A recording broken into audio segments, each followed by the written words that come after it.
Kettő közül természetesen a kormányos Mitch a tapasztaltabb. Már 12 éve versenyez a tornádó osztályban, többnyire Ausztráliában.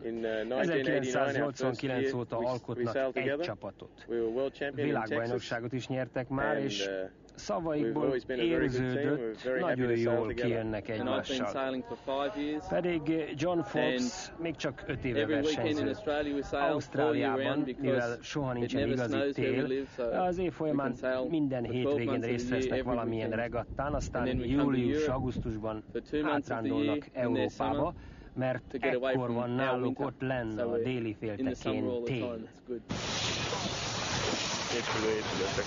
Mitch meghívta operatőrünket, próbálja meg saját magát, és nem utolsó sorban a kamerát megtartani az ilyen sebességgel szállító hajókon. Azt hiszem, az eredmény, a látvány lenyűgöző. Testközelből látva a két kiváló versenyzőt, gondolom nézőink is hasonló véleményen vannak.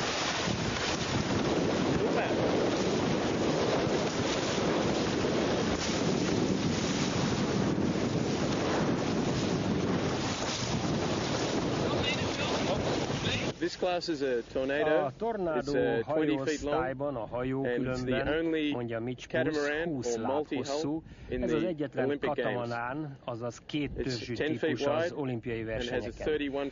10 láb széles, árbóca pedig 31 láb magas, magyarul hossza 6 méter, árbóca 9 méter.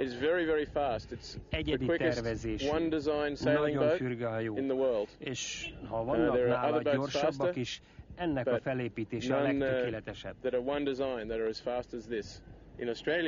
Ausztráliában körülbelül 20 tornádó egység küzd egymással, közülük 5-6 a világ első 15 legjobbja közé tartozik, vagyis egymás közti viadalaik nagyon jó felkészülési lehetőséget jelentenek az európaiak és más földrészbéliek ellen. Mitch, aki egyébként egy kisebb építőipari cég tulajdonosa, elmondta még, hogy az idén már jóval kevesebbet foglalkoztak eredeti munkájukkal, annál többet a vitorlázással. Igyekeznek minél jobban felkészülni a jövő évi barcelonai játékokra. John már szinte kizárólag csak a versenyzéssel és a hajóval foglalkozik. Mitch még nem vált meg egészen munkahelyétől, de ő is most már több időt tölt vízen, mint szárazon. Hajójuk ebben a szélben tényleg szupergyors volt. Sebessége időnként elérte az 50 kilométert is óránként. És hát persze ők azt sem bánták, hogy a kamerával együtt a végén nagyon-nagyon dühösek lettek.